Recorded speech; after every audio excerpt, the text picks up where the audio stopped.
Hey guys, welcome back to the channel. Appreciate you tuning once again. Whew. Tell you what, it was a hot one out today. Hot out today. It was like 92 degrees after work today. That was on my way home. Is what the cars are like. Dang. So for Michigan, that's pretty hot temperature for the last day of May. But that's okay. I'm okay with that. I'd rather have that than white magic stuff coming down. And yeah, so that's coming soon. Sooner than we'd like to know. But so other than that, I've been really busy. I got it's summertime, obviously, so yard work is upon us. Yard work is upon us. I got about 5.5 acres here, and I mow about 3 of it, and it's all a lot of wooded. So during the winter time, we got a lot of trees that come down, so I've been chop, chop, chop, burn, burn, burn, and just, man, so I haven't had a lot of time to come out here and get the stuff done. I've had these cars done for a bit. I've had my build done for a while. I just haven't come out and able to finish a video up. So that's what we're doing tonight. We're going to wrap this up and get this out there. So I went and seen Tony over the weekend. I picked his car up. I was going to do a video over his house, and I thought, well, it was getting late, so I thought I'll just bring it over to my place and we'll shoot it over here. So I figured I'd show you the 2 cars. He did his car in the Michigan State Police, and I think, man, that turned out really cool. I really like those decals on there. That was a real deal back in the day. Just obviously not the drag style they had, but they did have that. And I did mine in the just kind of more of a stock version.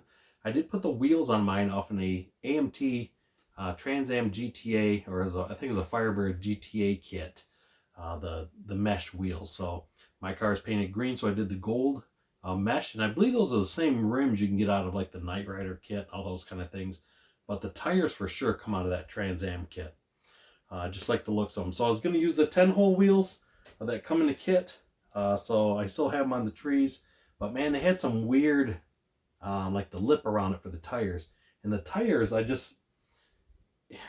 look good, but the time I mocked them up, they just seemed tall, almost like a truck tire. And I thought, I don't know, if I could have took those Trans Am wheels and stuck on these rims, that'd look cool. That would actually look really neat, but they just, with the way these rims were designed, they just wouldn't fit, without the tire looking all weird and bowed out. So I thought, you know what, I'll just go aftermarket wheels, because we do have some performance parts in the car, and we'll go from there. So let me take you over to the bench, and we'll take a look at both these cars and see what we got going on, because I think they turned out pretty cool. So let's take a look.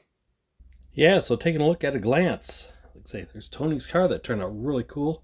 Really love that Michigan State Police theme. Really cool. And this was an actual car back in the day.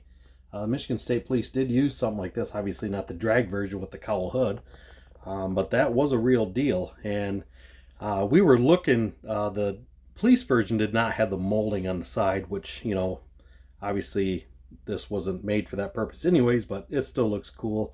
I think that turned out really, really cool.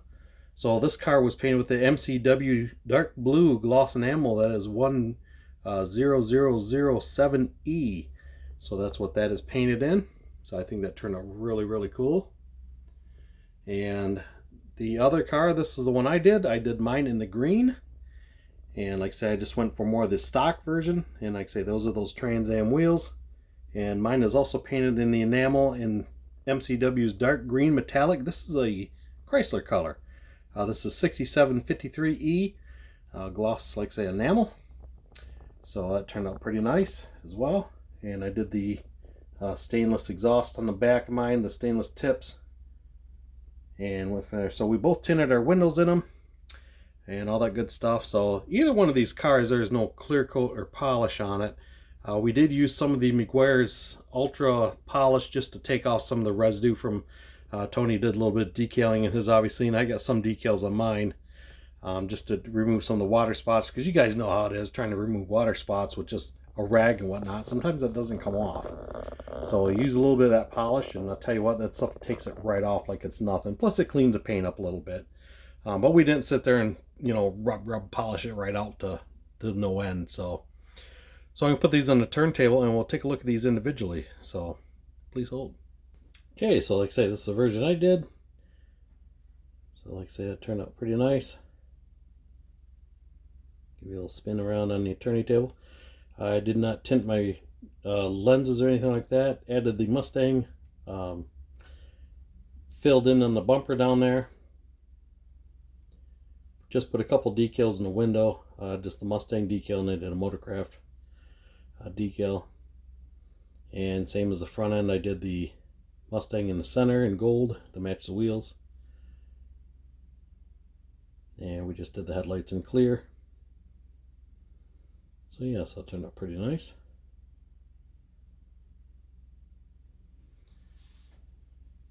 So then that, I'll put Tony's car up here. We'll take a look at his build. Ah yes, the old State Trooper. So that looks super cool. I tell you what, those Mickey Thompsons just set that off in the back. I mean, just unbelievable. Very, very cool. So he did the tinted headlights on his. That looks really cool. I almost did mine in the tinted headlights, and I thought, I told myself I'm going to do it stock. So that's what we ended up just keeping it stock. So I think that turned out really neat. He also did the tail lights and smoke. I got the Michigan license plate on there. Very cool. With the state police in the back. Very neat looking. Like I say, he also tinted the windows with his car as well. So you can see his red brake caliper through the front. With the wheels I have in mine, I don't even have caliper. They're not even the rotors on mine. I was able to put the drums in the back just to help hold the wheels, but that's about it. I just couldn't fit them in there with those wheels. Yeah, so like I said, these turn out pretty cool. Alright, let's take a look on the hood real quick. Yeah, so looking on the hood of Tony's car, he did the Edelbrock intake. I like to say he did the race version completely on his with the cold air coming into the fender. So very cool, very cool. And underneath he did the exhaust with the kind of like the thrush, the cherry bomb setup. So that was pretty neat looking. Like I say, mine, I did the stock version completely on the hood, and the only thing other than that under the car, I almost dropped it. So that'd been cool. So like I say, I did the complete stock version on mine, and did all the air box and same as underneath. I added, I used the chambered exhaust and added the stainless tips on the back. So that's what I just did different on mine. Like I say, I added those Pontiac wheels on it. So on that, this kit goes together pretty good. Pretty nice building kit. So the only thing we had fitment issues with, and I asked him about it, and he had the same complaint, is at the very top of the windshield, there's a little bit of a gap in there, and I got more of a gap on mine than he has on his, and I thought, really?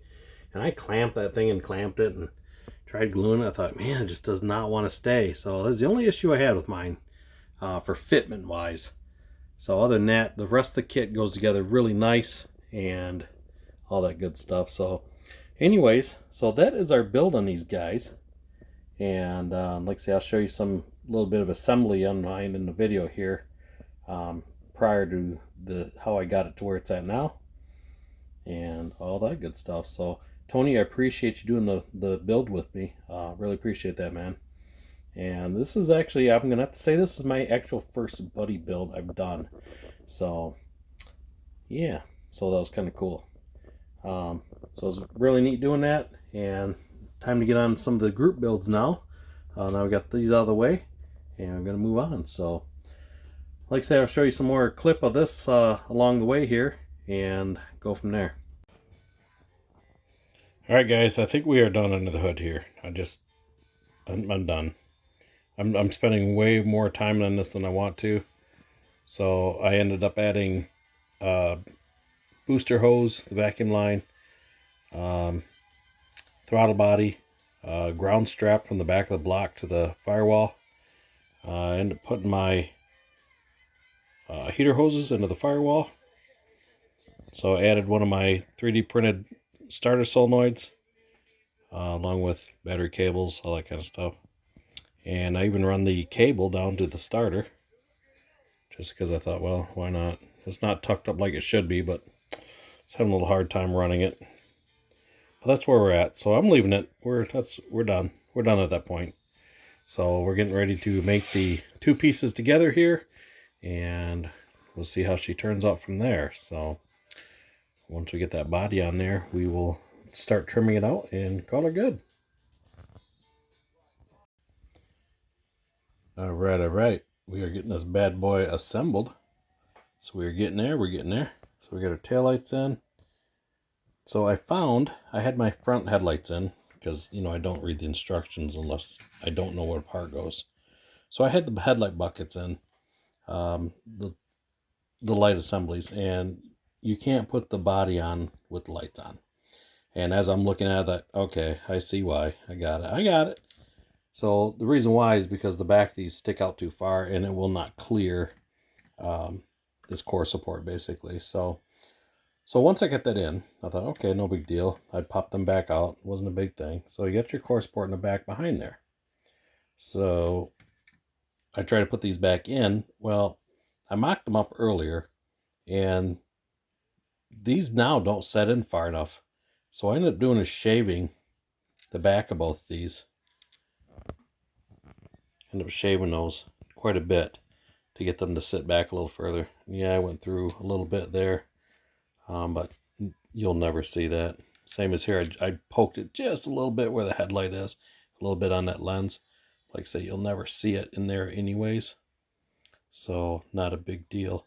So now I got these to set correct, because you want them to set just inside this line right here. Wipe that off because I'd like throw some weird illusion out. So pretty much just you want it to set inside this, because that lens has to set flush with this. So if you put the lights in the way they are now, the lens will sit, on my model anyways, it sits right at the edge. So now the lens will sit further out yet. So it's actually sitting too far. So trim them down so now they're going to fit pretty good. So just got to put that in there. Other than that, like say I got the tail lights, they're all I just do Sharpie around the edges, guys. That's all I do with these, and they always works out pretty good. So I put some white paint for the backup light. Tony did his. He painted this black on the inside, and it looked like tinted lights, and I thought that actually pretty cool. But I'm going for a complete stock look on the body, other than the modifications under the hood and so on. So other than that, but it's going to be pretty much bare bones from there. So all right, I'll get these lights put in and we'll see how those turn out. So like I say, before I do put these in, another thing, guys, if you're doing this kit, paint the top of those lights black, because once they're in there, you're going to see the chrome shining through there a little bit. So I took and painted them black on the top, and of course I scratched them up a little bit from trying to cut them down. And then I always take a Sharpie and I go around the outside edge of this and along those lines, and just to kind of clean that up. So that way when the lens is in there, you can see like kind of the separate buckets basically. Like say, same thing with the light. I go around the lens, same thing, and then do the inside of that as well. Cool. Moving right along. Okay guys, we're going to wrap this up. So if you guys are interested in any of these MCW paints we've used on these cars, everything was done on this car was an enamel on the body, and pretty much everything else underneath the car, interior, engine bay, all that stuff was done in the Tamiya lacquers. So that's usually how I do my vehicles, and I believe Tony did the same with his. So if you guys are interested in any of those products, head on down to Mark's website at Hobby.Models, and he can hook you up with that stuff. So there will be a link in the description below, and you can go over and check that out and get yourself some. So okay, we're going to wrap this up. So I appreciate you guys tuning in and following along, and we will see you on the next build. You guys have a good one. Thanks for watching.